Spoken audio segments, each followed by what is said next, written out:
Pemerintah memangkas jumlah kuota penerima subsidi motor listrik tahun ini hanya menjadi 50.000 unit saja.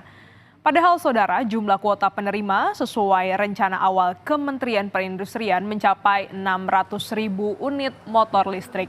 Mengutip data Sistem Informasi Bantuan Pembelian Kendaraan Roda 2, realisasi penyaluran motor listrik bersubsidi hingga 26 Desember 2023 baru mencapai 11.532 unit saja, atau jauh di bawah target sebanyak 200.000 unit. Pengurangan jumlah kuota justru dilakukan saat produsen sedang menggenjot kapasitas produksi. Dan sebenarnya apa plus minus membeli motor listrik bagi masyarakat Indonesia? Kompas Bisnis sudah bersama dengan Anjar Laksana, praktisi otomotif. Selamat pagi Mas Anjar. Iya Mbak Lindis. Iya, ini motor listrik pernah hype sekali ya, pernah jadi sorotan, Betul. namun akhirnya dipangkas nih kuota subsidinya. Nah, seperti apa Iya. sebenarnya untuk saat ini populasi motor listrik di Indonesia? Baik Mbak Lindis, untuk populasi motor listrik di Indonesia pada tahun 2022 sebanyak 25.000 unit. Kemudian pada 2023 Kemenperin menargetkan menjadi 35.000 unit. Angka ini sebetulnya masih relatif kecil dibandingkan dengan motor bensin yang tahun lalu terjual sebanyak 6,2 juta unit. Hmm. Ekosistemnya sudah ada, tapi memang belum banyak bergerak lagi. Nah, sebenarnya apa yang membuat kalau ekosistemnya sudah ada, ini sebenarnya kurang apa untuk bisa menstimulus masyarakat lebih menggunakan motor listrik ini, Mas? Sebelumnya masih banyak kekhawatiran-kekhawatiran dari masyarakat menggunakan motor listrik, misal kayak daya jelajahnya yang masih terbatas, fleksibilitas pengecasannya juga yang masih terbatas juga titiknya. Tidak semudah kita menggunakan motor bensin ketika bensinnya kurang atau kurang kita tinggal belok ke SPBU. Kalau kita ngecas motor listrik juga butuh waktu yang lama, 3 sampai 5 jam ya untuk motor listrik yang biasa reguler. Jadi masih banyak kendala-kendala yang membuat masyarakat masih berpikir untuk lebih menggunakan jenis motor yang berbahan bakar bensin, seperti itu, Mbak. Nah, itu kan kekhawatiran bicara soal teknis penggunaan ya, kayak Iya. pengisian bahan bakar atau pengisian baterainya yang beda banget untuk durasinya. Nah, bagaimana dengan perawatan untuk motor listrik? Apakah ini sebenarnya sama dengan penggunaan motor BBM? Oke, pada dasarnya motor listrik itu hanya menggunakan baterai dan motor aja ya, motor penggerak atau dinamo. Lebih simpel dibandingkan dengan motor konvensional.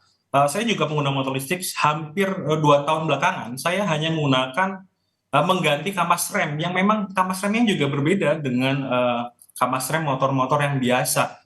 Jadi kalau selama pemakaian hanya ganti kampas rem yang harganya cuma 40 ribuan saja. Kalau dibandingkan dengan motor konvensional atau matic yang dengan harga yang sama sekitar 29 jutaan sampai 30 jutaan, biayanya untuk perbaikan untuk servis ringan bisa mencapai 200 sampai 300 ribu dalam sekali servis ringan. Jadi ada lumayan banyak perbedaan.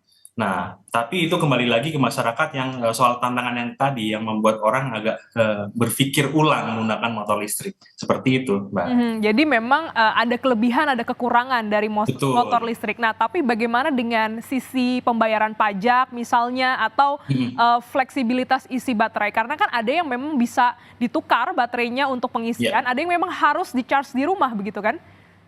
Oke, baik. Kita yang dari pajak dulu. Untuk pajak motor listrik sebetulnya relatif murah, apalagi regulasi terbaru dari pemerintah ya sudah mengenolkan PKB, pajak kendaraan bermotor di STNK. Saya menggunakan motor yang harganya sekitar 29 jutaan dan pajaknya sekitar 100 ribuan saja. Oh. Bandingkan dengan harga yang sama untuk skuter Matic, harganya 29 juta, pajaknya bisa mencapai 360 ribuan. Itu untuk Mhm. motor baru ya. Gitu. Kemudian memang yang kedua tadi soal swap baterai memang sudah ada digalakan, tapi memang jumlahnya masih terbatas gitu, tidak sebanyak jumlah pom bensin yang ada di Indonesia gitu. Itu Jadi yang masih menjadi tantangan bagi produsen dan pemegang kepentingan-kepentingan terkait, seperti itu. nah, kalau untuk spare part sendiri apakah suku cadang untuk motor listrik sendiri apakah sudah banyak atau memang masih terbatas, Mas? Nah, sayangnya ekosistem motor listrik juga masih mulai berkembang ya, jadi spare part-nya masih terbatas. Misal saya ada beberapa yang saya harus ganti, itu pun harus beli online. Kebetulan mereka memiliki official shop ya di toko-toko online. Jadi kita beli online dan penggantian kampas rem relatif gampang sih. Kita bisa gunakan bengkel-bengkel konvensional terdekat untuk hanya ganti kampas rem bisa. Nah itu masalahnya kampas rem aja tidak sama dengan kampas-kampas motor yang konvensional atau skuter matic bensin. Nah, Oke, jadi ini menjadi PR juga ya, bagaimana kalau betul. penggantian mungkin bisa di bengkel umum, tapi untuk spare part-nya kita harus Iya, beli online dulu, menunggu lagi ada waktu iya. durasi kirim. Nah, Mas Anjar, apakah ini juga sebenarnya kurangnya minat masyarakat terhadap motor listrik, khususnya motor listrik ini karena memang pengajuan subsidinya masih sulit, Mas? Iya, betul. Selain pengajuan subsidinya sulit juga, orang masih berpikir gini, kita ketika menggunakan motor bensin, kita masih mampu untuk membeli bensin dengan segala fleksibilitasnya. Nah, motor listrik harganya memang ya relatif mahal, apalagi kalau misal kita menggunakan motor listrik ya baterainya bermasalah. Usia baterai motor listrik itu 3 sampai 5 tahun. Kalau jadi problem misal baterainya mati, kita harus ganti. Untuk motor yang saya pakai aja harus ganti baterai 8,5 juta per pack. Nah, orang masih banyak berpikir daripada saya beli baterai semahal itu mending saya beli motor bekas.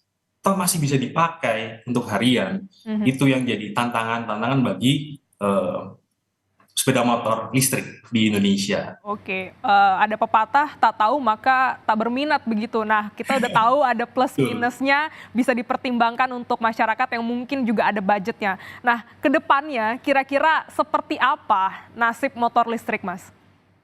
Oke, ke depan motor listrik saya yakin masih tetap bisa berkembang. Selagi produsen dan pemerintah mungkin bisa membangun infrastruktur yang kuat. Mmm. Kemudian daya jelajah baterainya bisa juga ditambah. Mungkin orang akan berpikir ke motor listrik. Kalau produsen motor bisa menjawab tantangan, kekhawatiran itu semudah kita pakai motor listrik, semudah kita pakai motor yang bensin, pasti berkembang.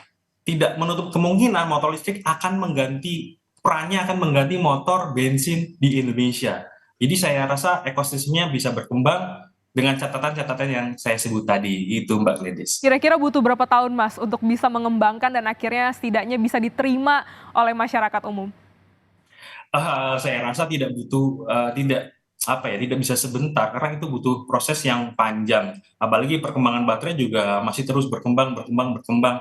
Pada suatu titik ketika kita sudah mencapai baterainya bisa daya jelajahnya misal, sekali cas bisa 200 kilometer, mungkin, ada kesempatan masyarakat akan beralih ke situ. Kemudian titik-titik pengisiannya misalnya di gerai-gerai, pinggir jalan sudah bisa swap baterai, bisa isi, atau bahkan di SPBU-SPBU itu sudah menyediakan swap baterai dan Mhm. stasiun pengisian di semua tanah air ya, di seluruh titik. Mungkin masyarakat bisa berpikir atau berpindah ke motor listrik. Bisa Oke. mungkin bahwa proses ini butuh 10 tahun, 20 tahun, mungkin bisa lebih gitu. Mhm. Beda dengan mobil baterai atau mobil listrik yang memang sudah daya jelajahnya jauh lebih tinggi. Oke. Seperti itu. Nah, ini menjadi pertimbangan juga buat masyarakat yang mungkin mau beli motor, mempertimbangkan apakah juga ingin membeli motor listrik pada tahun ini. Terima kasih Mas Anjar Leksana, praktisi otomotif telah bergabung dalam Kompas Bisnis pagi hari ini. Sehat selalu, Mas.